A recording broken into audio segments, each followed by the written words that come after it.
삼성과 LG의 미래 승부수가 뭔지 아시나요? 사실 여러분들 굉장히 많은 것들이 있습니다. 근데요, 우리가 생각을 해볼 때 제가 매자 우친이라는 부분을 차기 경제 패권을 잡기 위한 가장 또 큰 산업이라고 좀 말씀드렸는데, 자, 이 중에서 메타버스와 자율주행의 교집합이 될 수 있을 만한 핵심적인 또 산업이 있습니다. 삼성과 LG가 미래의 승부수로 집중을 하고 있는데, 이게 메타버스와 자율주행 관련한 또 교집합이 될 수 있는 산업이다라는 거죠. 그 산업은 바로 OLED입니다. 사실 이 OLED, OLED 산업은 제가 과거에서부터 많이 강의를 했었는데요. 최근에 다시금 이 OLED 관련해서 좋은 리포트가 나왔기에 여러분들에게 소개를 시켜드릴까 합니다. OLED 산업에 대한 전망과 대장주는 또 무엇이 될 것 같은지에 대해 오늘 저와 함께 알아보시죠.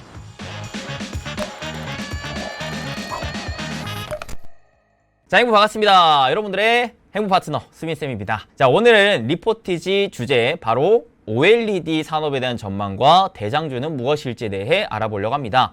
자, 과거에 제가 너무나 많고 많은 OLED 강의를 해드렸으니까 기존의 영상들을 못 보신 분들 한번 보시면 좋을 것 같고요. 오늘 다시금 최근 버전으로 좀 업데이트해서 좀 진행을 해드릴까 합니다. 오늘도 많은 리포트와 이슈들 준비했고요. 이것들을 최대한 쉽고 재밌게 풀어드리도록 노력하겠습니다. 그러면 끝까지 집중해주세요. 자, 여러분들, 제가 과거에 OLED 관련해서 강의를 했을 때 이런 식으로 좀 얘기를 드렸던 바 있었습니다. 첫 번째, OLED를 우리가 왜 주목을 해야 되고 왜 투자를 해야 되느냐 봤을 때, 자, 디지털 뉴딜 성장의 핵심 교집합 수혜다. 특히 메타버스와 자율주행, 그 다음에 스마트폰 기기를 포함한 전반적인 IT 기기, 그리고 구조적인 성장이 좀 전망이 된다. 무엇이 있느냐? 기존에는 스마트폰 위주로 탑재가 됐었는데, 요게 이제 노트북이나 태블릿이나 아이패드나 폴더블까지 점차 확대될 전망이다 라 그랬고요. 그 다음에 감가상각 얘기했습니다. 이게 무슨 말이냐면, 기존에는 디스플레이의 대부분이 이제 LCD였는데요. LCD에서 OLED로 전환되는 상황에서 OLED가 아무래도 아직은 LCD보다 비싸다 보니까 많은 업체들이 OLED를 비싸서 채택을 못하고 있었단 말이죠. 근데 이 가격 격차가 점점 좁혀지면서 OLED가 점차 채택률이 많아질 수 있을 만한 기대감이 생겼다라고 그랬고, 그 다음에 특히나 삼성과 LG가 작년 하반기 때부터 본격적으로 이 OLED 관련해서 투자를 하고 있다라고 말씀드렸죠. 자, 그래서 제가 크게 대표적으로 OLED 투자 포인트로는 두 가지 말씀드렸습니다. 중소형 시장에서의 전체 1위 삼성 디스플레이, 그 다음에 대형 디스플레이 OLED 쪽에서의 전체 1위 LG 디스플레이, 요 두 개를 주목해서 보시고, 요 두 업체에 또 납품을 하는 대표적인 소부장 업체들에 좀 주목을 해보자라고 말씀을 드렸었습니다. 그래서 기술력에 대한 대장주와 저평가이면서 성장에 대한 모멘텀이 있는 애들을 좀 말씀드렸고요. 자, 여기까지 기억이 나시죠? 그러면 오늘은 이제 무엇을 얘기를 또 추가적으로 할 것이느냐? 삼성과 LG에 대해서 조금 더 심층적으로 들어와 볼 거예요. 자, 그래서 일단 OLED에 대한 우리가 주목해야 하는 이유를 먼저 좀 최근 버전으로 업데이트를 해보도록 하겠습니다. 자, 요거는 한국투자증권에서 어제 나왔던 리포트인데요. 자, 디스플레이 관련해가지고 삼성 디스플레이의 대형 패널 정복기라고 합니다. 자, 아까 말씀드렸다시피 삼성 디스플레이는요, 아무래도 전체 OLED 시장 내에, 자, OLED 디스플레이가 중소형 시장이 있어요. 아무래도 이런 스마트폰에 들어가는 조그마한 디스플레이라고 보시면 되겠고, 그 다음에 반대로 대형 디스플레이가 있습니다. 대형 디스플레이는 대표적으로 TV라든지 자동차라든지 이런 크게 들어가는 디스플레이라고 여러분들이 생각을 하시면 됩니다. 근데 이런 스마트폰에 들어가는 중소형 디스플레이, 특히 OLED 쪽에서의 전체 시장 점유율은 삼성 디스플레이가 1위지만 삼성 디스플레이 입장에서 TV라든지 전장이라든지 자동차에 들어가는 대형에서는 아직 점유율이 LG에 비해서 많이 늦어요. 자, 그래서 그 대형 패널을 삼성 디스플레이 입장에서는 정복하고 싶은 겁니다. 그래서 뭘 하려고 하느냐? QD OLED의 패널이 탑재된 TV를 판매하기 시작했어요. 자, 최근에 TV의 트렌드 자체가 점차 프리미엄 시장으로 넘어갑니다. 보다 큰 사이즈, 보다 높은 화질, 보다 높은 반응 속도, 눈의 피로도가 덜한, 그래서 기존의 LCD, LED 이런 애들에서 OLED로 많이 전환이 되고 있는 상황인 거죠. 그래서 삼성 디스플레이도 마찬가지입니다. 자, 올해 OLED TV 신모델의 예약 판매를 시작을 했어요. 그래서 자체 개발한 QD OLED 패널을 탑재한 모델이고요. 이거는 LG 디스플레이의 OLED TV 패널과는 또 다른 패널이라고 생각하시면 됩니다.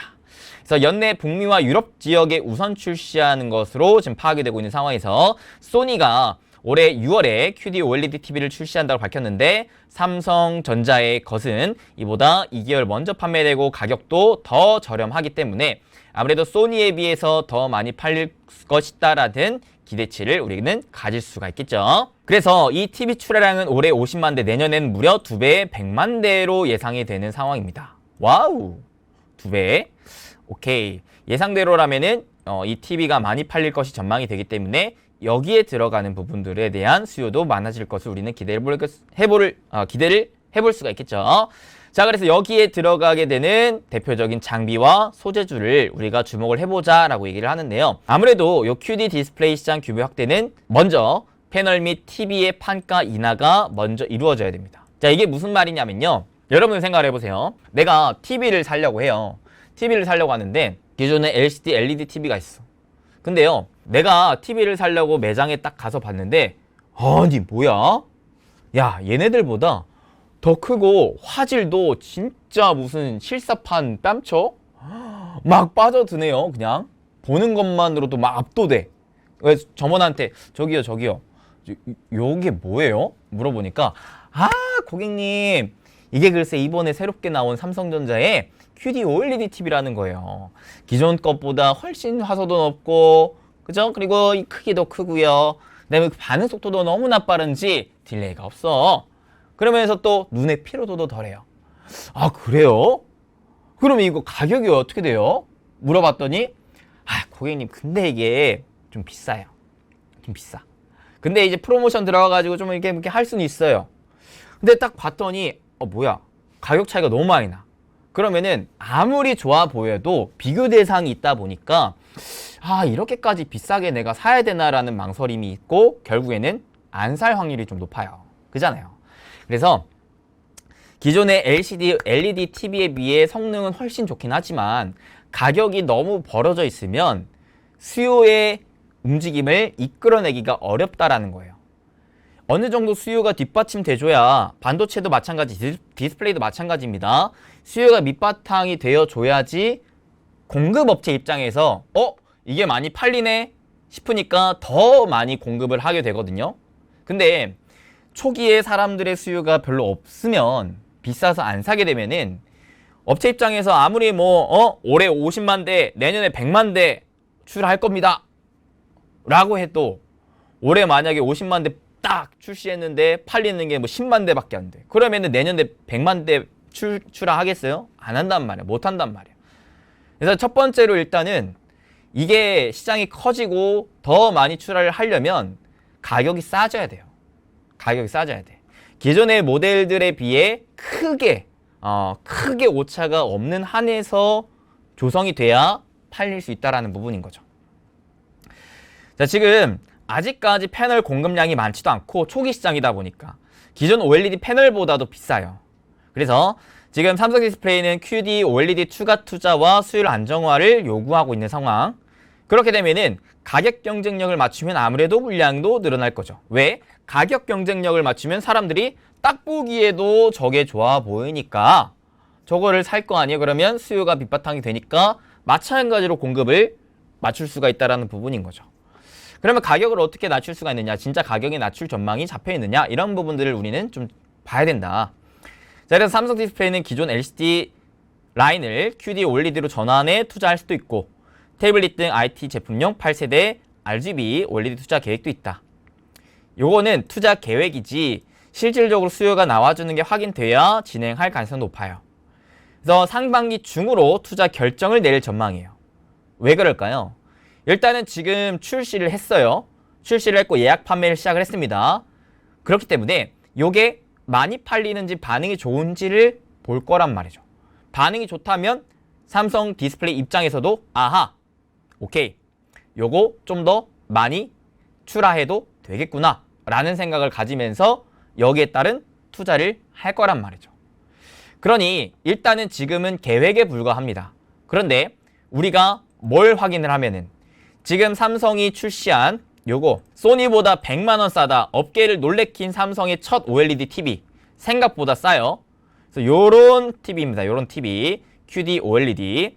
요게 지금 미국 뉴스룸 홈페이지를 통해서 사전 판매 지금 진행 상황입니다. 그래서 요렇게 요런 디스플레이를 지금 판매를 하려고 하는 건데요. 굉장히 크고 이쁘죠? 깔끔합니다. 깔끔해요. 군더더기 없는 것 같은데. 그러니까 요게 이제 앞으로 우리가 봐야 될 게 과연 얼마나 팔릴 것이느냐, 진짜 반응이 좋을 것이느냐, 이런 부분들을 체크를 해봐야 돼요.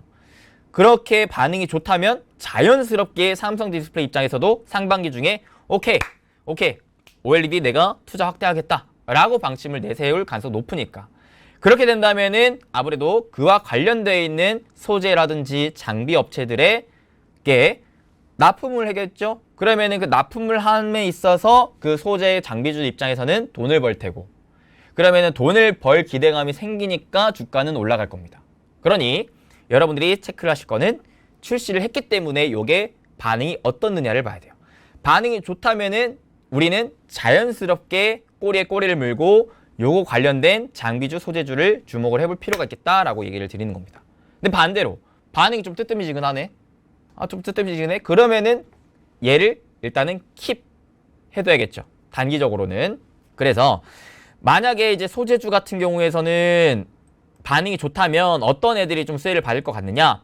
대표적으로 덕산네오록스, 그 다음에 이녹스 첨단 소재, 한솔케미칼 같은 애들이 있습니다. 특히 지금 삼성 디스플레이가 OLED 기술을 소형에서 중대형까지 확대 적용을 하기 시작하면서 소재 업체들의 역할이 커지고 있기 때문에 앞으로 얘네들 세 가지 애들이 추가적인 성장을 할지는 우리는 계속해서 주목을 해볼 필요가 있겠다. 그래서 QD OLED TV의 장점은 기존 OLED TV 대비 밝고 빛 반사가 적고 수명 저하에 따른 버닝 현상도 적어요. OLED 기술을 사용했기 때문에 기존 LCD TV와 다르게 픽셀 하나하나를 조절할 수 있는 장점도 있습니다. 그러니까 장점이 너무 많아요. 근데 비싸면 안 사겠죠. 비싸면 안 사요. 그러니까 요 가격이 실질적으로 좀 다운이 돼줘야 된다. 자, 그러면 두 번째 리포트입니다. 요거는 하이투자, 안녕, 하이, 반가워, 하이투자증권에서 나온 OLED 성장 아직 끝나지 않았다라는 리포트입니다. 요것도 마찬가지 어제 나왔어요. 여기서 조금 더 심층적으로 볼게요. 그 전에 살짝 방금 얘기했던 거 좀 정리를 해보자면은 OLED 주목해야 되는 이유, 일단 첫 번째, 삼성 디스플레이가 QD OLED TV를 출시했다. 그렇기 때문에 그러면 어떻게 OLED 투자 포인트를 어떻게 잡을까?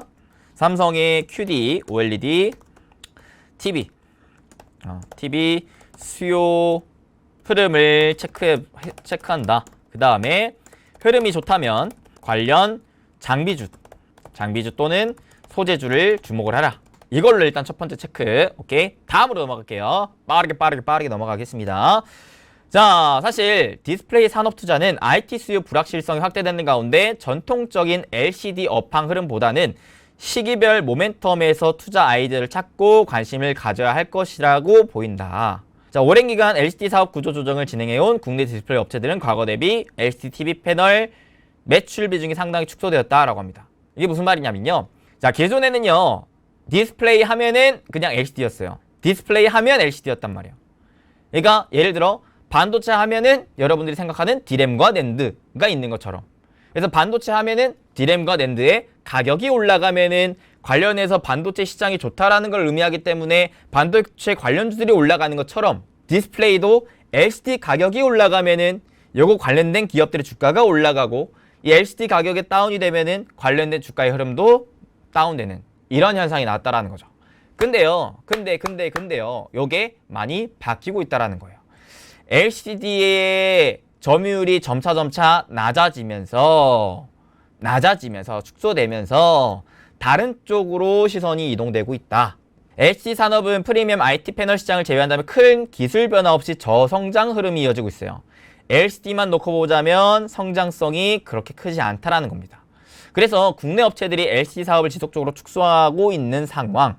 근데 반대로 중국 업체들은 계속해서 꾸준히 캐파를 늘리고 있어요. 특히 BOE, CSOT와 같은 업체들이 점진적으로 지금 캐파를 늘리고 있습니다. 자, 그러면 반대로 OLED 산업은 스마트폰 시장 내 침투율 상승, 프리미엄 중심의 OLED TV 시장 확대로 꾸준히 성장하고 있다. 특히 지난해부터 태블릿 IT, XR 기기 등 신규 어플리케이션 확대가 본격화되고 있다. 디스플레이 산업 관련 투자는 OLED 산업 성장에 따른 수혜 업체들에 주목을 해야 한다라고 얘기해요. 국내 패널 업체들은 향후 IT향 OLED 패널 기술 가격 경쟁력 확보를 위해 연구개발 가속화하고 신규 설치 투자에 나설 것으로 전망이 된다. 라고 하는 거거든요. 그러니까 뭔 말이에요? 전체 디스플레이라는 시장이 있는데 디스플레이가 뭡니까? 디스플레이. 여러분들 너무나 잘 알다시피 지금 여러분들이 보고 있는 스마트폰, 지금 여러분들이 보고 있는 노트북, 지금 여러분들이 보고 있는 PC의 화면을 보여주는 역할을 하는 게 바로 우리 디스플레이잖아요. 근데 그 디스플레이의 패널이라는 거를 우리가 뭐라고? 기존에는 LCD가 그 패널의 역할을 했어요. LCD 소자가 하나하나 이렇게 쫙 크게 잡혀서 요게 빛이 나오면서 내가 원하는 화면이 노출이 되는 역할을 하는 게 디스플레이였는데 요게 LCD 시장에서 점차 OLED 쪽으로 전환이 되고 있다는 거예요. 그러다 보니까 기존의 LCD 시장은 어떻습니까? 점차 점유율이 떨어질 수밖에 없겠죠. 그럼 반대로 OLED 시장은 점차 늘어나고 있다는 겁니다. 그러니까 이제 디스플레이 산업에 대한 내가 투자를 할 때 있어서 LCD 가격은 점점 그렇게 중요한 투자 포인트가 아니다라는 겁니다. 반대로 OLED에 대한 성장세를 우리는 주목을 해봐야 된다는 거죠. 여러분들이 투자자라면 하향 산업, 즉 미래의 성장률이 점점 줄어들 것에 투자를 하겠습니까? 아니면 상향 산업, 미래의 성장성이 점점 좋아질 것에 투자를 하겠습니까? 아무래도 후자겠죠. 그러다 보니까 점차 하향할 LCD 쪽은 보지 마시고 점차 상향할 OLED 산업을 보라라고 얘기를 하는 거예요. 자, 그래서 지금 올해 분기별로 디스플레이 산업에서 나타날 시기별 모멘텀인데 일단 1분기 때는 삼성 디스플레이가 QD OLED 라인을 양산을 가동을 할 겁니다. 아무래도 신규 QD OLED TV를 출시를 했기 때문에 여기에 따라서 공장을 돌리겠죠. 그리고 여기에 더해져가지고 이거는 이따가 얘기를 할게요. 또 2분기 들어와서는 추가적으로 삼성 디스플레이가 RGB OLED 신규 설비 투자에 대한 여부까지도 나올 거고 그 다음에 3분기 때부터 더 중요해집니다. 아이폰 14 신제품 출시. 제가 아이폰 14 요거 굉장히 많이 강조했었는데 6, 7년 만에 스펙 업그레이드가 이루어지는 게 바로 아이폰 14이기 때문에 아이폰 14 수요가 충분히 좋게 나올 가능성이 높다. 그래서 여기 변화에 대해서 우리가 주목을 해봐야 되는데 주요 변화에서 디스플레이에 대한 확장도 기대를 해볼 만하다라고 했었죠. 그래서 여기에 이제 중소형 OLED 패널이 많이 들어가는 기대감도 잡고 있어야 되고 여기 플러스 알파로 애플이 VR 관련 즉 메타버스 신규 기기 출시를 또 진행할 것이다라는 기대감까지 잡히면서 중소형 OLED 패널에 대한 수요 확대 기대감 올해 하반기에 충분히 우리는 기대를 해볼 수가 있겠다. 체크 하셔야 됩니다. 오케이. 그래서 정리를 좀 해보자면은 왜 주목을 해야 되는가? 두 번째 이유가 상반기는 삼성의 QD OLED TV 출시에 따른 OLED 투자 확대를 기대할 수 있는 부분인 거고 하반기는 반대로 애플의 아이폰 14 플러스 XR 기기 출시에 따른 OLED 투자 확대를 우리는 기대해 볼 수 있겠다라는 부분으로 깔끔하게 정리를 하는 겁니다. 그 다음에 또 넘어가서 올해 TV 수요에 대한 성장 전망인데요. TV 세트 제조 원가 비용에 대한 절감이 제한적이래요.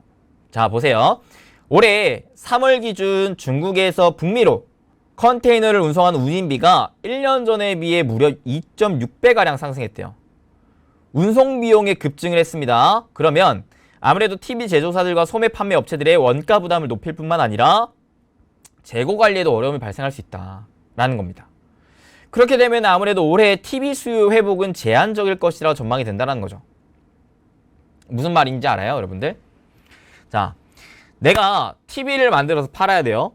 TV를 만들어서 팔아야 되는데 보통 중국 쪽에서 완성을 시켜서 이제 북미나 유럽 쪽으로 완성 제품을 수출해서 팔아야 되는데 팔 때 있어서 중간 유통비가 무려 작년 대비 2.6배 상승한 거예요. 그러면 여러분들이 업자라면은 운임비가 높아진 만큼 TV의 가격 또한 높일 수밖에 없겠죠. 왜? 마진을 남겨 팔아야 되는데. 그러면 자연스럽게 비싸게 TV가 팔리게 되는 거예요. 그러면 이게 많이 팔리겠습니까? 아무래도 좀 힘들 수 있다는 거죠. 왜? 아까 처음에 얘기했다시피 점원이 아무리 이거에 대한 칭찬을 하고 장점에 대한 설명을 하고 고객님 그래서 어떻게 결제는 할부로 할까요? 일시불로 할까요? 했는데 갑자기 그 고객이 근데 이거 얼마였죠? 라고 물어보는 순간 이제 점원 입장에서는 이제 멘탈 붕괴가 될 수 있다는 거죠. 하면서 아무리 프로모션 진행돼도 비싸니까. 그래서 이 부분이 좀 해소가 돼야 보다 이제 OLED에 대한 판매와 함께 투자도 좀 더 본격적으로 좀 나올 수가 있겠다. 아까 이제 전체적으로 OLED 시장은 중소형과 대형이라고 했는데 이 대형에서 전체적인 시장에 가장 많은 역할을 하는 게 TV인데 TV에 대한 수요가 올해 그렇게 좋지 않을 전망이라는 거. 그러면은 좀 애매한데? 라는 생각을 좀 할 수가 있다라는 부분인 거죠. 일단 요거 좀 체크를 하시고요. 근데 여기에 더해서 IT 제품에 대한 수요도 연초 예상 대비 불확실성이 커졌대요. 자, IT 제품, 예를 들어 스마트폰 이런 것들. 스마트폰에도 디스플레이가 들어가요. 이런 애들을 중소형 디스플레이라고 생각을 해보는 거예요. 근데 대형 시장에 이제 TV가 가장 많이 비중을 차지하는데 얘에 대한 수요가 애매해요. 근데 중소형에 대한 수요도 애매하대요. 왜? 일단은 전 세계 노트북 생산량의 90% 이상을 차지하고 있는 대만의 ODM 빅5 업체들이 올해 노트북 출하량이 전년과 유사하거나 소폭의 역성장을 보일 것으로 전망을 했대요. 왜 그랬냐면 최근에 러시아 우크라이나 사태도 있고 중국의 코로나 확산 등 매크로 불확실성과 반도체 공급 부족 현상이 PC 수요에 영향을 미칠 것으로 보고 있다고 합니다. 그래서 주요 국가별 단계적 일상 회복에 따라 임원들이 점차 회사로 복귀하면서 PC 수요가 2년간 고객 대상으로 진행이 됐던 거에 비해서 앞으로는 기업 중심으로 이동이 될 것이다라는 부분은 이제 또 생각을 해봐야 된다. 그러니까 중소형 디스플레이에 스마트폰도 있고 PC에 대한 부분의 수요가 있는데 일단은 가만 보니까 러시아 우크라이나 사태도 있고 지금 중국에서도 다시 코로나가 확산이 된다고 하니까 야 이거 전반적으로 이제 중소형 시장도 좀 애매한데? 라는 생각을 하는 거죠. 근데 이런 상황에 중국 업체들의 LCD 증설은 활발하대요. 야 생각을 해보자. 아니 수요가 점차 줄어들 것 같아. 그러면 자연스럽게 공급도 축소를 해야 되는 게 맞거든요. 그래야 가격을 큰 폭으로 다운시키지 않으면서 적정 가격대를 유지하면서 그나마 하나를 팔더라도 좀 괜찮은 가격으로 팔 수가 있으니까. 근데 수요가 좀 줄어들 것 같은데 공급을 오히려 계속 늘린대요. 그러면 가격은 어떻게 될까요? 가격은 다운되겠죠. 자, 지금 중대형 LCD 공급 증감률이 중국 업체들의 신규 캐파 가동으로 전년 대비 오히려 9% 증가할 전망이 잡힌대요. 그래서 중국의 지금 LCD 비중이 회색깔이거든요. 점차 늘어나고 있습니다. 반대로 한국은 점차 LCD 비중을 줄이고 있죠. 아직까지는 아무리 OLED에 대한 비중이 늘어난들 한들 아직까지는 LCD 비중이 디스플레이 전체 시장에서 많은 역할을 하고 있다 보니까 여전히 아직까지는 LCD에 대한 가격이 좀 중요해요. 중요한데 앞으로 LCD에 대한 가격이 좀 떨어질 수 있을 것 같다라는 생각을 해볼 수가 있다는 겁니다. 그러면 단기적으로는 아무래도 이 영향을 받으면서 전체 디스플레이 시장이 좀 애매하지 않을까. 가격적인 측면으로 봤을 때는 좀 그렇게 생각을 해볼 수가 있겠다. 물론 상반기, 하반기 OLED에 대한 신규 출시 제품들이 늘어나면서 여기에 대한 수요는 늘어날 수가 있겠지만 전체 디스플레이 시장에서는 오히려 중소형도 그렇고 대형도 그렇고 수요가 좀 위태위태하면서 오히려 공급은 늘리니까 이 시장 자체가 가격이 좀 다운이 되면 전체적인 시장이 좀 애매해져 버릴 수가 있겠다 라는 얘기를 좀 하는 겁니다. 근데 여기에서 하나의 좀 긍정적인 부분은 뭐냐면 최근에 중국 선전 지역, 선전 광고 아닙니다. 지역 이름이 선전이에요.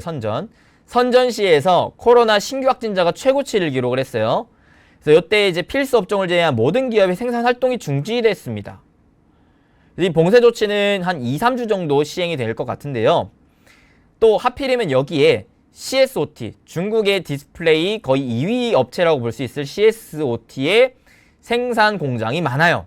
전체 LCD 캐파 5세대 이상 LCD 캐파의 12% 정도를 차지합니다. 12% 정도. 자, 그러면은 생각해보세요. 지금 중국 쪽에서 공급을 계속 늘리려고 해요.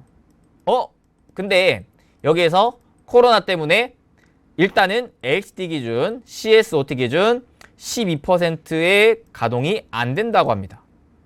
그러면은 이 공급이 늘어나던 것들이 살짝 위축될 수는 있겠죠.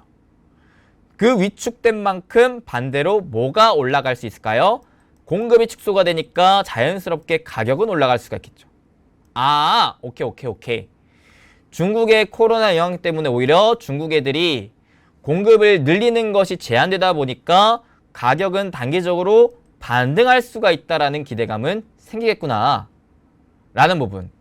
요 봉쇄 조치가 길어지면 길어질수록 요 부분이 좀 더 지속이 될 것이다라는 것들은 좀 체크해 볼 수가 있겠습니다. 지금 최근에 중국의 선전시에서 코로나 확산으로 인해 CSOT를 중심으로 한 LCD 공장 가동 제한이 걸렸다.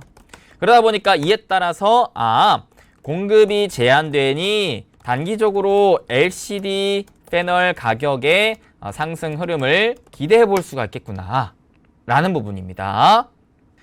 근데 다만 좀 아쉬운 거는 지금 아무래도 러시아, 우크라이나 플러스 이제 아무래도 그 중국발 코로나 영향으로 중소형 플러스 대형 디스플레이에 대한 수요는 좀 줄어들 것이다라는 우려는 존재한다 라는 거는 그래도 체크를 좀 해줘야 될 것 같아요. 2분기 정도에는 LCD TV 패널 가격이 상승할 것으로 전환 예상한다.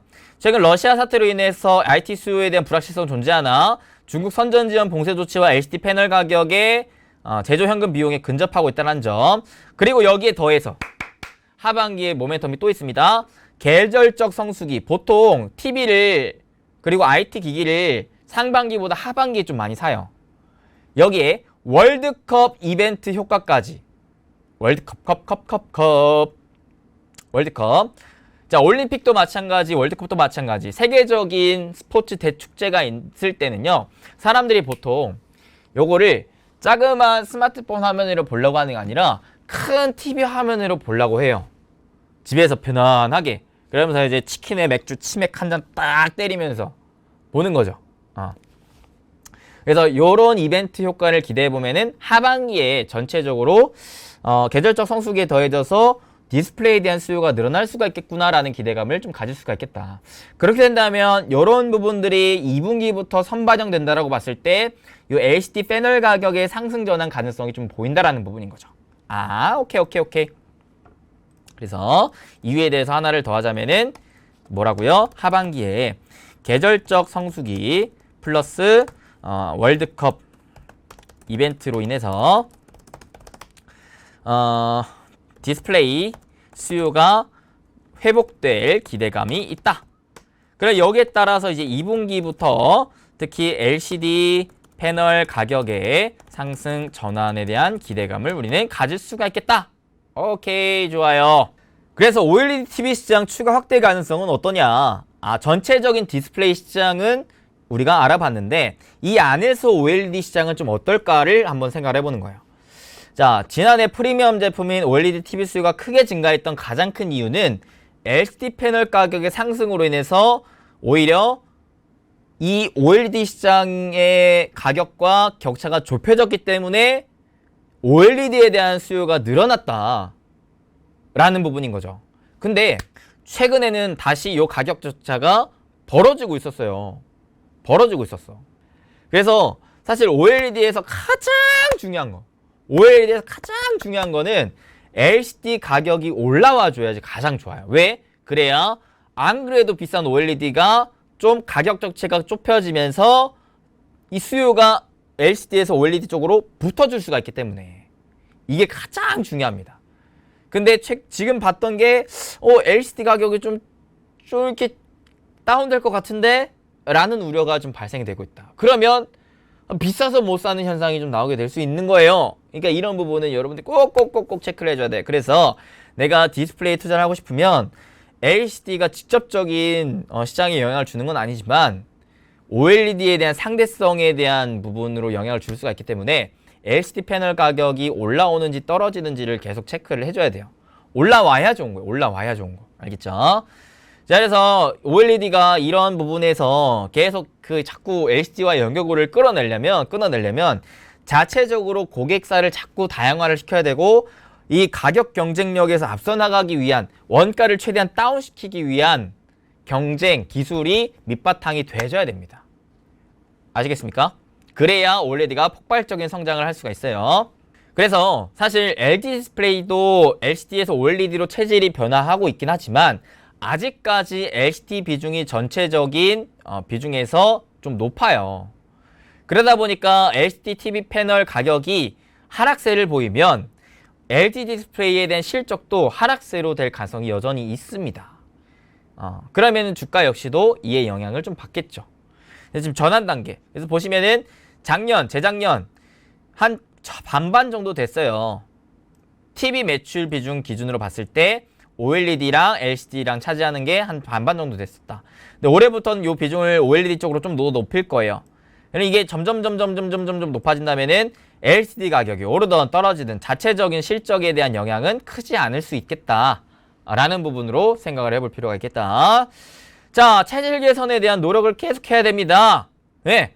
초대형, 초고해상도 이런 부분들에 대한 기술력을 계속 만들어 가야 됩니다. 그래서 LG 디스플레이는 이미 1,500불 이상 TV 시장 내 점유율 2위에서 4위 업체 LG, 소니, 패나소닉 이런 애들을 고객사로 다 갖고 있어요.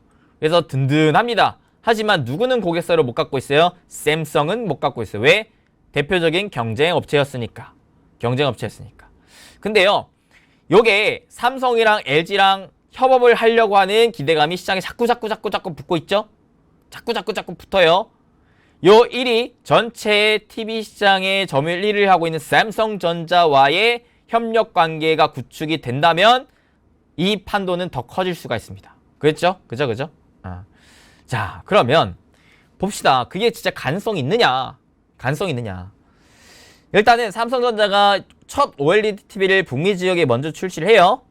가격은 한 260만 원에서 360만 원 정도. 자, 그러면 얘의 물량을 어느 정도 넣느냐? 일단 지금 삼성 디스플레이가 자체적으로 만들 수 있는 최대 수량이 130만 대 수준이에요. 130만 대 수준. 근데 연간 4천만 대 이상을 판매하는 전 세계 1위 TV 업체인 삼성전자가 연간 100만 대가량을 공급받는다고 가정을 하는 경우에 이거는 너무 수량이 적은 거죠. 아니, 생각을 해보세요. 1년에 내가 4천만 대 이상을 팔고 있었어. 근데 자체적으로 이 OLED TV를 만들 수 있는 수량이 130만 대 정도밖에 안 돼.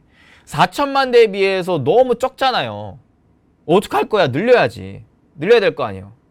근데 당장에 요거를 끌어올리기 위해서는 또 막대한 투자를 해야 되는데 요거에 대한 투자의 비용과 또 투자 기간과 이런 부분들이 걸려요. 그런데 다 보세요. 당장에 이 소비자들이 OLED TV를 생각보다 많이 사주네? 그러면은 기존에 130만 대를 출하려고 했는데 더 많이 늘려야겠죠. 근데 더 많이 늘리기 위해서는 그만큼 자체적으로 투자 공급을 확대해줘야 되는데 이게 시간이 걸려. 그럼 삼성전자 입장에서는 당장에 일단은 팔아야 되는데 팔 게 없으니까 누구한테 손을 좀 뻗을 가능성이 높아요? LG 디스플레이한테 손을 뻗을 가능성이 높아요. 야야야 얘들아 우리가 뭐 경쟁을 뭐 하고 있긴 하지만 일단은 우리도 좀 우리 거 팔아야 될 것 같아. 근데 우리 자체적인 생산 라인 좀 부족하네. 일단 너네가 좀 패널을 좀 만들어주라. 그럼 우리 TV 좀 팔고 이렇게 좀 서로 좀 이렇게 좀 공생관계 좀 서로 협력하는 게 좀 좋지 않겠냐? 윈윈 서로 윈윈 아니야? 나는 TV 팔고 너는 패널 팔고 중국 업체들이랑 비교를 했을 때 우리가 좀 더 앞서 나갈 수 있지 않겠니? 하면서 이런 이제 협력 관계가 좀 나올 수가 있다. 오케이? 그래서 그래서 궁극적으로 돌고 돌아 중요한 게 뭐냐? 이번에 출시한 삼성전자 QD OLED TV가 얼마나 많이 팔리느냐 못 팔리느냐가 중요해요. 요게 많이 팔려야 삼성전자 입장에서도 삼성 디스플레이 입장에서도 일단 투자를 할 것이고, 투자를 함에도 부족하다 싶으면 LG한테 손을 뻗을 거니까, 내밀 거니까. 그러면은 이 전체적인 국내 디스플레이 시장이 굉장히 좋아질 수가 있겠다. 아시겠죠? 자, 그래서 만약에 삼성이 LG 쪽으로 손을 뻗는다면은 요 LG 디스플레이 삼성전자 향 OLED TV 패널 공급량이 올해 100에서 150만 대, 내년에는 무려 400만 대, 그 이후로는 500만 대까지도 확대될 전망입니다. 만약에 이렇게 된다면 누가 대표적으로 수혜를 볼 수가 있겠느냐? LG 디스플레이의 WOLED TV 향 부품과 소재를 공급하는 LX 세미콘, 이녹스 첨단 소재, P&H 테크, 이런 애들이 수혜를 볼 수 있다는 겁니다. 왜? 생각해보세요. LG 디스플레이 입장에서 삼성전자가 TV를 만든다라고 해가지고 우리한테 디스플레이 패널을 주라고 하네. 그러면 우리는 디스플레이 패널 만들어야지. 그럼 그 패널을 만들 때 필요한 부품이랑 소재 있을 텐데, 그럼 그 소재 부품 애들이 일단 1차적으로 돈을 벌 수 있는 거죠. 그게 바로 이제 LX 세미콘, 이녹스 첨단 소재, P&H 테크라는 거예요. 얘네들이 돈 벌고, 2차적으로는 LG 디스플레이가 돈 벌고, 3차적으로는 삼성전자가 돈 벌고, 이런 관계가 이제 라인이 구축될 수가 있겠다. 자, 근데요, 보세요. 당분간 삼성 디스플레이의 QD 증설 신규로 하는 것에 대한 가능성은 낮다. 일단 국내 8세대 LCD 생산 라인은 올해 중에 완전 가동 중단될 전망이에요. 삼성 디스플레이도 LCD 이제 안에 하는 거죠. 이제 진짜 우리는 OLED 쪽으로 집중을 할 거야 라고 하는 거. 최근 언론에 따르면 삼성 디스플레이는 L8-2 라인 가동 중단하고 IT용 8.5세대 RGB OLED 신규 설비 투자를 진행할 계획이다 라고 합니다. 그래서 이렇게 하려고 하는데 중요한 건 지금 삼성 디스플레이는 여유 공간이 부족해요. 아니, 신규 설비를 투자를 하려면 공장이 필요한데 지금 공장에는 LCD 라인들이 쫙 깔려 있기 때문에 새롭게 뭔가 장비를 들이기가 어려워요. 그러면 둘 중에 하나는 해야 돼. 새롭게 공장을 짓던가, 아니면 기존의 공장에 있던 장비들을 그냥 팔아버리든가. 오케이? 그래서 새롭게 채워놔야 된다라는 거. 근데 지금 QD OLED 패널 수익성 확보가 쉽지 않습니다. 그래서 당분간은 신규 설비 투자의 가능성이 좀 낮아요. 그래서 이렇게 된다면은 삼성전자는 되려 중국이랑 대만의 LCD TV 패널 구매 의존도가 높아질 수밖에 없어요. 아니, 우리는 LCD TV를 안 하려고 했는데 당장에 지금 OLED에 대한 것들을 내가 만들지를 못하니까 오히려 빠꾸될 수 있다는 거죠. 이거는 그래도 막아야 되지 않을까요? 삼성 입장에서는. 그러니 당장 자체적으로 라인을 늘리기는 어려우니 이런 상황에 LG 쪽으로 손을 내밀 가능성은 높지 않겠냐. TV만 어느 정도 잘 팔린다면은. 오케이. 그래서 OLED TV 패널 시장이 확대가 된다면 그러면 1차적으로 누가 또 수혜를 보느냐? 소재 업체들. 왜 그러냐면요. 자, 이론상으로 봤을 때 대형 디스플레이 OLED가 있고 중소형 디스플레이 OLED가 있다고 그랬어요. 그런데 기존에는요, 대다수의 특히나 삼성 디스플레이 같은 경우에는 중소형 OLED 위주로 판매하고 있었어요. 근데 이제 TV를 출시하면서 대형 OLED 쪽에 대한 수요도 많아질 겁니다. 자, 여기에서 차이점. 중소형 대비 대형은 아무래도 크기가 커지기 때문에 여기에 들어가는 OLED 패널도 많이 들어가겠죠? 그게 얼마나 많이 들어갈까요? 대형 OLED가 모바일용 중소형 OLED에 비해서 약 두께는 두세 배, 면적은 100배 수준이기 때문에 전체 패널의 소재 사용량이 200에서 300배가량 증가할 수 있다는 겁니다. 와우!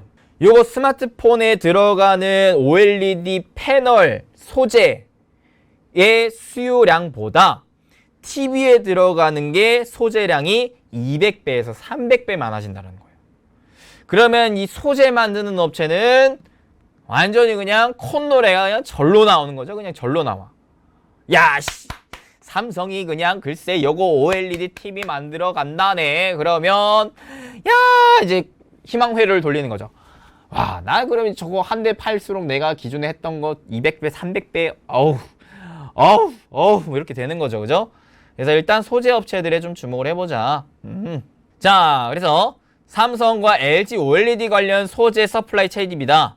무슨 말이느냐? 삼성 디스플레이에, LG 디스플레이에 소재를 납품하는 업체들은 누가 있느냐? 이런 부분을 보는 겁니다. 대표적으로 이런 애들이 있어요. 자, 일단 1차적으로 삼성 디스플레이를 봐야 되는 거고, 여기에서 더 나아가서 삼성이 LG 쪽으로 손을 내민다면은 LG 쪽도 봐야 돼요. 자, 그럼 공통적으로 많이 포함이 되는 애들이 누구냐? 일단은 대형이 일단 중요한 거예요. 지금 대형. 왜? 신규 TV를 출시를 했으니까 대형. 그러니까 뭐 덕산, 네오룩스, 솔루스 첨단 소재 막 등등등등. 솔루스 첨단 소재, 솔루스 첨단 소재가 좀 많네요. 솔루. 그 다음에 이제 한솔 케미칼 있고요. 덕산, 네오룩스, 솔루스, 덕산 등등등등 있죠. 이제 중소형으로 내려가면 아무래도 덕산이 좀 많습니다. 덕산, 솔루스, 덕산 이렇게 있어요. 그래서 일단 삼성만 보자면 덕산, 솔루스 첨단 소재, 한솔 케미칼 이렇게 세 개가 대표적인 거고, 그 다음에 LG 쪽으로 만약에 넘어온다면 누가 있을까요? P&H테크, 그 다음에 이녹스 첨단 소재, LX 세미콘 이런 애들이 있습니다. 그래서 일단 1차적으로 주목을 해볼 만한 거는 덕산, 솔루스 첨단 소재, 한솔 케미칼. 근데 솔루스 첨단 소재는 아무래도 많은 투자자들이 알고 있는 게 이런 디스플레이보다도 뭐 2차전지 이쪽으로 좀 관련주로 많이 생각을 하고 있다 보니까 일단은 대표적으로 덕산, 네오룩스 아니면 한솔 케미칼 요 정도 일단 관심 있게 보시는 게 좋겠고, 2차적으로 이제 LG 쪽과의 협력 구조가 커진다면은 크게 세 개, P&H테크, 이녹스 첨단 소재, LX 세미콘 이런 애들을 이제 주목을 해봐야 된다라는 거. 자, 그 다음에 삼성 디스플레이 대형은 뭘로 간대요? QNED로 간대요. QNED, OLED에서 더 나아가 QNED로 간다고 하는데, 근데 이건 아직까지도 기술적인 난제가 많아서 이 양산을 하기에는 시간이 좀 많이 필요해요. 그래서 일단 참고만 하세요.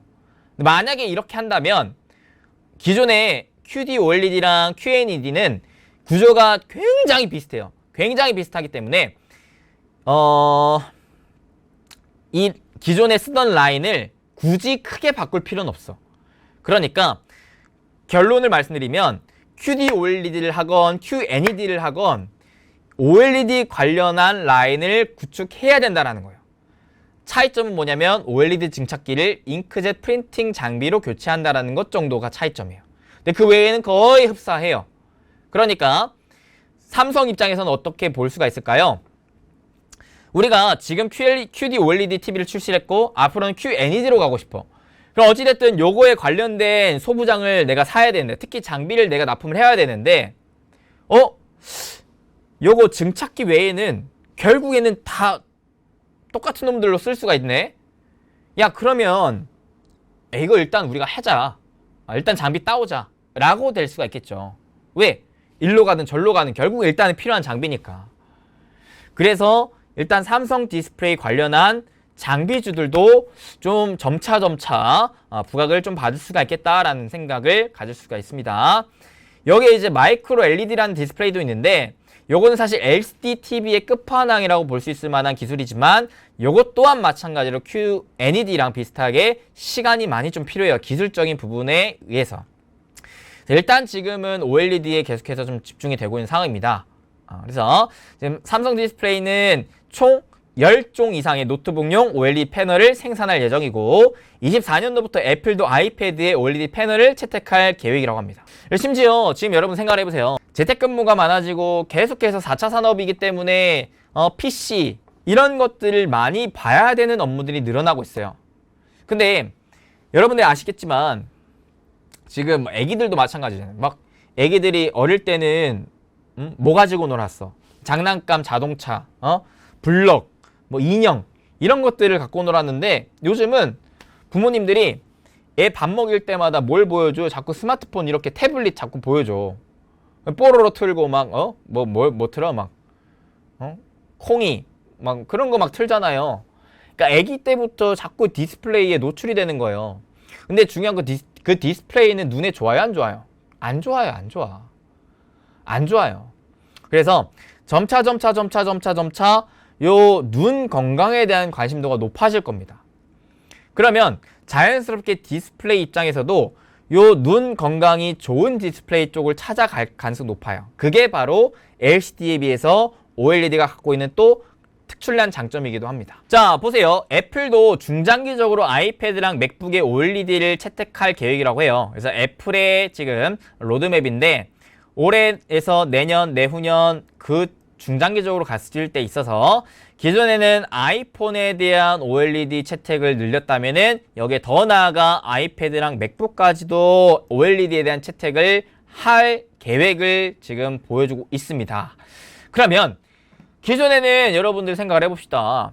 OLED가 기존에 스마트폰 위주로만 들어갔었는데 아이패드에도 들어가고 맥북에도 들어간대요. 그러면 OLED 입장에서는 여기도 들어가고 저기도 들어가고 여기도 들어가, 심지어 스마트폰에 비해서 아이패드랑 맥북은 더 크니까 점차 패널의 수요는 점점 OLED 관련 늘어날 수 있겠죠. 오케이. 애플이 아이폰에 이어 어디까지? 맥북이라든지 아이패드에도 OLED에 대한 채택을 늘릴 전망이다. 그러면은 자연스럽게 OLED 패널에 대한 수요는 점차 확대될 전망이다라는 겁니다. 제가 올해 가장 좋게 보는 투자처로 이 메타버스 하드웨어 디바이스 관련주들을 꼽았죠. 그죠? 왜?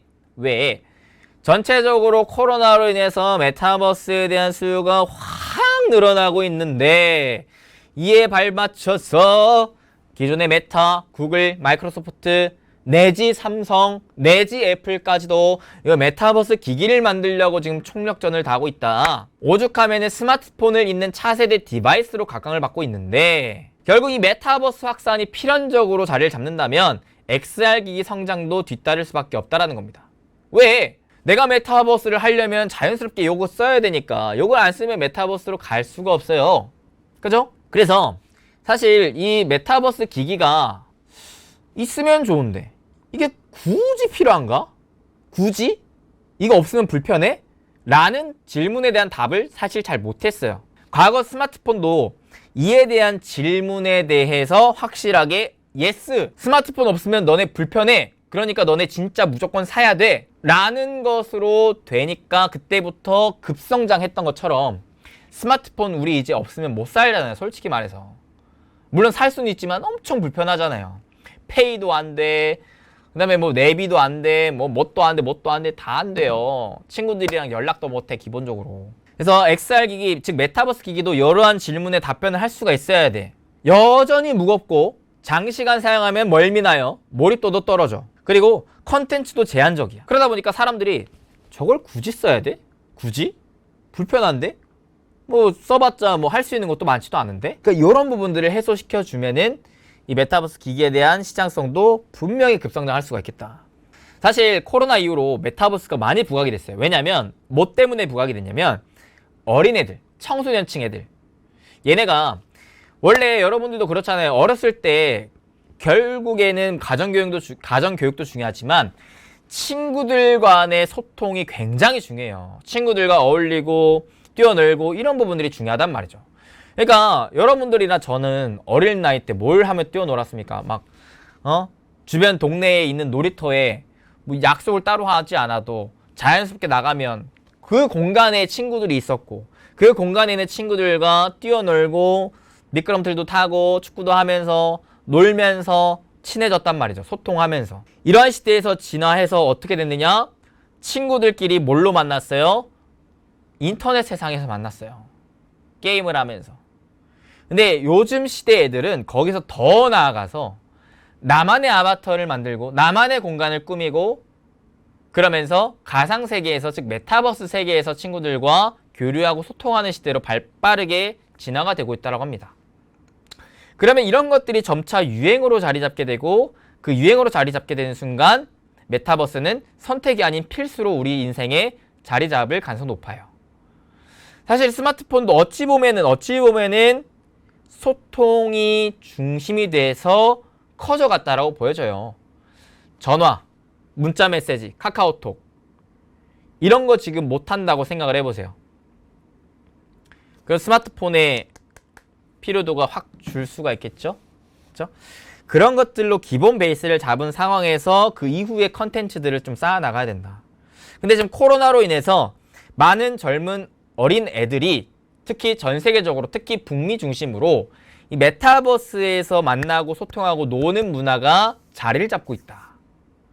그렇기 때문에 앞으로 메타버스 시장의 성장성은 우리는 좀 기대를 해볼 수가 있겠는데, 그러려면 첫 번째로 일단 하드웨어의 개선이 필수적이에요.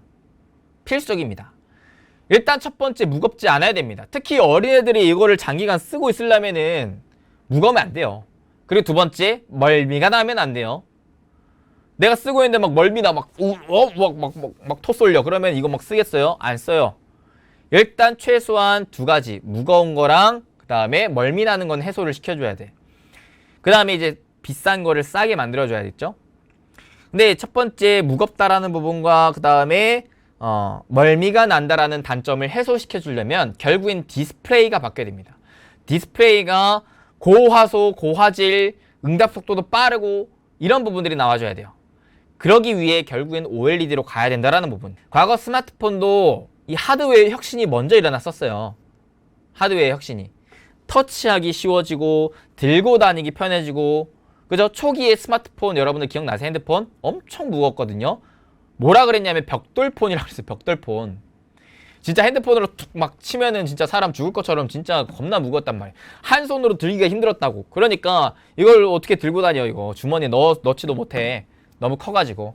근데 점차 이게 작아지고 가벼워지니까 사람들이 그냥 한 손으로 들기 편해지니까 내가 일상에 쓰는 것으로 자리를 잡았죠. 그러니까 XR기도 마찬가지. 막 썼는데 무거워. 막 목이 막 아파. 막 썼는데 막 멀미나. 이러면 안 써요. 썼는데 무겁지 않아야 돼, 최소한. 그래서 지금 보면은 특히 애플이랑 메타와 같은 빅테크 업체들이 이 XR 기기에 대한 신규 출시의 가능성이 높아요. 애플 같은 경우에 빠르면 올해 하반기, 내년 상반기 정도에 이것도 출시할 건데, 애플이 워낙 예전부터 돈을 벌었던 전략이 있죠. 일단은 디바이스를 팔아. 디바이스를 팔아서 그게 이 디바이스를 쓰기 위한 OS, 그러니까 자체 시스템 베이스에 많은 유저를 확보해놔요. 그 많은 유저를 다양한 어플리케이션을 통해서 컨텐츠 매출을 내요. 그리고 그 컨텐츠를 쓰려면 애플 거를 써야 된다라는 것들로 락인을 걸어버려. 즉 단골을 잡아버려. 야, 너네 우리 거 쓰면서 이렇게 좋았잖아. 너네 우리 거 안 쓰면 못 배겨. 라는 것들로 만들어 놓고 이 고객한테 다른 제품들을 계속해서 판매하는 것들로 애플은 많이 성장을 했단 말이죠. 이런 부분도 역시 마찬가지 애플의 XR 기기, 메타버스 기기에서도 이런 흐름이 나올 가능성이 높다. 그래서 첫 번째, 일단 이 하드웨어를 팔아야 된다. 애플이. 그래서 애플의 그 XR 기기, 메타버스 기기에 대한 예상도가 이렇게 나와요. 이렇게 무슨 물안경 같이 생겼네요. 그죠? 근데 내부 디스플레이가 있고 외부 디스플레이가 있어요. 내부 디스플레이는 OLED OS라는 게 들어갈 가능성이 높습니다. 외부에는 플렉서블 OLED가 들어갈 가능성이 높아요. 근데 OLED OS는 아무래도 소니 쪽의 것을 채택할 가능성이 높아요. 근데 외부는 LG 디스플레이의 플렉서블 OLED가 채택될 가능성이 높습니다. 그리고 여기에 화면을 구현하기 위한 구동칩 DDI 같은 경우에서는 LX 세미콘이 지금 개발 중인 것으로 추측이 됩니다. 그러면 애플이 이 기기를 많이 만들고 판다면 자연스럽게 소니, LG 디스플레이, LX 세미콘도 돈을 벌 수 있겠다라는 생각은 우리는 체크 해야 됩니다. 그래서 정리를 해보니까 일단은 OLED에 왜 주목을 해야 되느냐? 삼성전자가 지금 신규 TV 출시를 했다. OLED 관련. 오케이? 요게 가장 중요해요. 요게 많이 팔려야 돼. 우리는 그거를 가장 단기적으로는 첫 번째 포인트로 잡아야 돼요. 요게 많이 팔려야 이어 갈 수가 있어요. 이게 많이 팔려야 삼성 디스플레이 입장에서도 추가적인 투자를 할 것이고, 추가적인 투자를 한다고 한들 지금 당장에 만들 수는 없는 노릇이니까 LG 쪽으로 손을 벌릴 것이고, 그죠? 그러면 삼성 디스플레이와 LG 디스플레이에 납품을 하는 밑에 소부장 업체들은 땡큐 베리 머치가 될 것이고, 상반기는 요게 일단 중요하고, 여기에 더 나아가서 하반기에는 애플의 아이폰 14, 그 다음에 XR 기기 출시, 요것도 마찬가지. 일단 요거 기대감이 먼저 잡힐 것이긴 하지만 실질적으로 많이 팔리는 게 중요해요. 특히 아이폰보다도 더 중요한 게 XR 기기입니다. XR 기기 초반 반응이 좋아야 애플 입장에서도 여기에 더 많이 투자를 할 거 아니에요.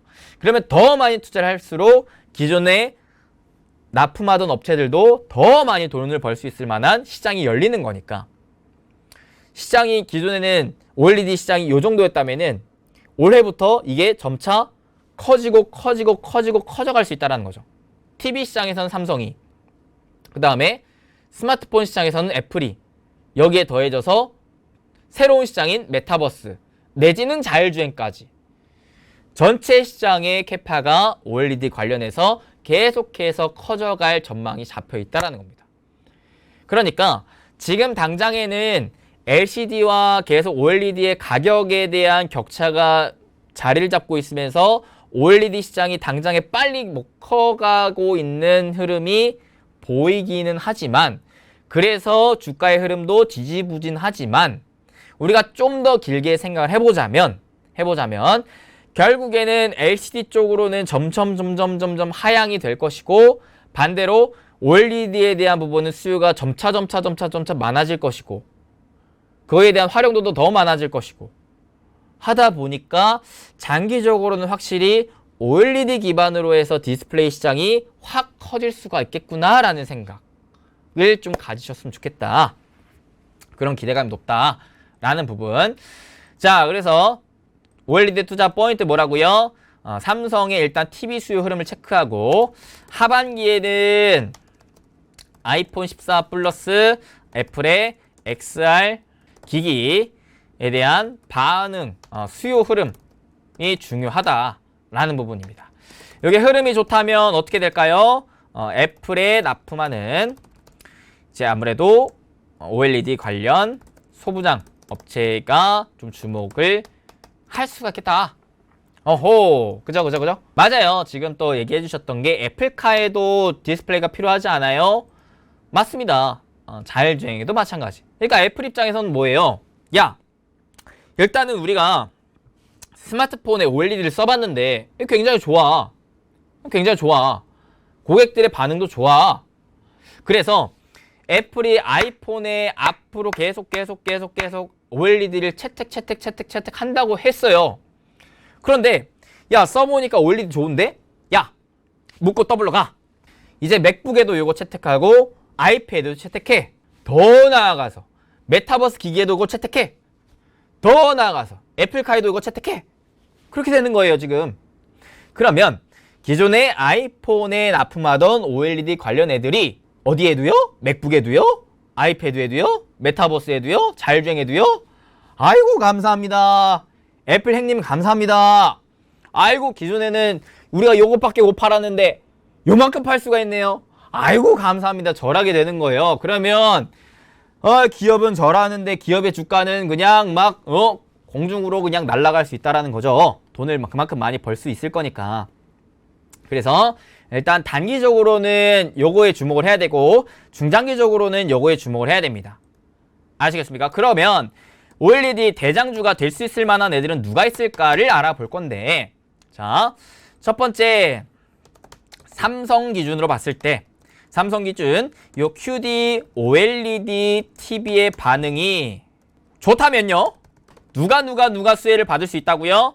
관련한 소부장 애들인데, 오케이. 장비로는 누가 있을까요? 여러분들이 알고 있는 삼성 디스플레이 납품하고 있는 OLED 장비 업체들 대표적으로 누가 있을까요? 맞습니다. 대표적으로 ICD가 있고요. 또 누가 있느냐? SFA가 있습니다. 요 정도 있고요. 그 다음에 AP 시스템도 있습니다. AP 시스템. 일단 요 정도 있고요. 부품으로는 또 누가 있을까요? 부품. 사실 부품은 국내 기준으로는 딱히 볼만한 건 없어요. 소재 쪽 볼 건데, 소재는 아까 봤다시피 덕산 네오룩스, 그 다음에 저거 뭐야, 보시면 덕산 네오룩스, 그 다음에 한솔 케미칼, 이렇게 좀 있었죠. 그 다음에 여기에서 더 나아가서 자, 요거는 삼성 관련, 삼성 디스플레이에 납품하는 장비 소재 업체인 거고, 여기에 더 나아가서 반응이 진짜 좋아. 그래서 진짜 만약에 삼성전자가 LG 디스플레이랑 협업을 하려고 해. 성사 됐어. 그러면은 또 LG 디스플레이에 납품하는 소부장 업체를 또 주목을 해봐야겠죠. 너 누구 있는가요? 대표적으로 장비는 LG는 대표적으로 누가 있냐면 인베니아, 비아트론 이런 애들 있고요. SFA도 좀 있긴 합니다. 그 다음에 부품은 대표적으로 LX세미콘이 여기에서 대장격이에요. 부품 대장격이고, 그 다음에 소재는 아까 여기서 봤다시피 TNH테크, 이녹스 첨단 소재, LX세미콘, 이렇게 LX세미콘, 그 다음에 PNH테크, 이녹스 첨단 소재, 요 정도 딱 보시면 되고, 그 다음에 이제 또 누구? 애플 기준으로 아이폰 14와 그 다음에 XR 기기 반응이 좋다? 그러면 누구 봐야 돼? 이제 애플에 이제 납품할 가능성이 큰 기업들, 대표적으로 여기에 이제 누가 있는 거예요? 여기에 LG 디스플레이랑 그 다음에 LX세미콘, 요 정도로 한번 이제 뽑아볼 수가 있겠다. 요건 이제 OLED 관련한 애들 위주로 좀 뽑은 거고요. 그 다음에 이제 메타버스 쪽으로 좀 집중해서 좀 보자면, 이제 OLED OS 또 장비가 또 필요하니까 관련해가지고는 또 선익 시스템 이런 애들도 좀 기대를 가질 수도 있겠다. 자, 그러면 공통적으로 봤을 때 LX세미콘이 좀 공통 분모가 꽤 있네요. 그죠? 그 다음에 LG 디스플레이도. 왜냐면 LG 디스플레이가 삼성이 LG 쪽으로 손을 뻗는다면은 결국엔 LG 디스플레이가 진짜 수혜를 크게 받을 수가 있는 입장이기 때문에, 그래서 LG 디스플레이, LX세미콘, 그 다음에 이제 단기적으로는 이제 요런 애들도 기대를 가져볼 만 하겠다. 워낙 소재 쪽으로는 예전에도 말씀드렸다시피 대장격은 덕산 네오룩스고, 그 다음에 뭐 PNH테크, 그 다음에 LX세미콘, 이런 애들이 거의 이제 3대장급이다 라고 좀 말씀을 드렸었습니다. 해당 부분에 대한 자세한 설명은 제가 또 과거 영상에서 좀 설명을 드렸기 때문에 과거 영상 꼭 한번 참고를 해보시면은 너무나 또 좋을 것 같습니다. OLED가 르네상스 시대다, 소부장 웃는다 라고 하면서 삼성전자 QD OLED 출시로 업계의 수조 사이클을 본격화 전망, LX세미콘, 덕사이닉스, AP시스템 강세다. 그 이유에 대해서 오늘 제가 쫙 설명드린 거예요. 지금 OLED 관련주 주가 및 밸류에이션인데, 오늘 이제 방금 얘기했던 종목들 거의 이제 포진되어 있죠. 그래서 증가하는 OLED TV 판매량 관련해가지고 이렇게 진행이 되고 있다. 자, 그래서 쑥쑥 크는 OLED TV 넘어 IT 대세 디스플레이가 된다. 그러니까 OLED가 지금 TV 넘어서 IT에서도 대세 디스플레이가 된다라는 전망이 지금 잡힌 겁니다. 그래서 아까도 말씀드렸다시피 노트북이라든지 태블릿 이런 부분들까지도 채택이 될 수가 있겠다. 지금 북미랑 서유럽, 일본에서 OLED TV가 돌풍이래요. 3년 내에 지금 점유율이 2배 늘었다라고 합니다. LG전자가 지금 주도하고 있는데 삼성도 여기에 재진입을 하면서 빠르게 판매량과 점유율이 늘어나고 있다라는 부분. 그 다음에 지금 애플은 OLED 아이패드 프로를 2024년에 출시할 것이 지금 유력하고 있는 부분이고요. 그 다음에 지난해 4분기 중대형 OLED 매출이 22억 달러인데, 이거는 전년 동기 대비 77% 증가한 수치라고 합니다. 여기 시장에서 LG 디스플레이가 전체 83%를 차지할 정도로 독주를 달리고 있습니다. OLED 시장은 LG 디스플레이가 진짜 독주의 독주. 중대형 시장에서는. 그리고 LG 디스플레이이 지금 아이폰 14 패널을 공급해서 중소형 OLED에 대한 존재감까지도 키운다라는 지금 모멘텀도 나오고 있습니다. 그러니까 기존에는 이제 대형 디스플레이 위주로 LG 디스플레이가 잘 잡고 있었는데, 중소형 쪽으로도 지금 캐파를 키우고 있다라는 부분. 자, 그러면은 생각해보세요. 아이폰 14의 패널을 공급을 할 정도면은 나중에 태블릿이라든지 아이패드, 그다음 맥북 이런 거에도 충분히 공급을 할 기대감이 잡히겠죠. 그래서 LG 디스플레이가 안 그래도 좀 중국 꺾고 OLED TV 점유율 세계 1위를 차지하고 있는 상황에서 중소형 시장에서의 점유율 확대 역시도 기대를 해봄직하다. 연구개발비를 2조로 역대 최대치를 지금 투자하고 있대요. 초격차를 위해서 계속 투자를 늘리고 있다고 합니다. OLED의 지금 진심인 LG 디스플레이입니다. 그래서 이렇게 일단 참고하시면 될 것 같습니다. 그래서 일단 정리하자면 단기적으로는 삼성의 QD OLED TV 얼마나 많이 팔리는지가 좀 중요하겠다. 그다음에 두 번째로는 하반기에 애플의 아이폰 14와 그다음에 XR 기기의 반응이 어떤지 이런 부분에 대해서 OLED 관련주들의 흐름을 우리는 한번 주목해 보도록 해보자 라고 말씀을 드렸습니다. 자, 오늘 이렇게 해가지고 최근 기준의 OLED 시장에 대한 전망과 대장주는 또 뭐가 될 것 같은지에 대해서 같이 알아봤습니다. 자, 영상 끝날 때 제가 요약 정리본을 칠판 폼으로 이쁘게 좀 정리해서 올려드릴 테니까 그것도 참고하시면서 복습하시면 너무나 좋을 것 같네요. 그리고 참고로 이번 주 목요일은 오후 2시 라방이 없습니다. 저녁 6시에 저랑 최 코치님이 같이 진행하는 월간 일정 정리 및 투자 전략에 대한 방송 있으니까 그거 많이 좀 참여하시면 될 것 같습니다. 참여하시는 분들에게는 이벤트로 다양한 또 상품을 팍팍팍팍 뿌리는 이벤트도 준비되어 있으니까요.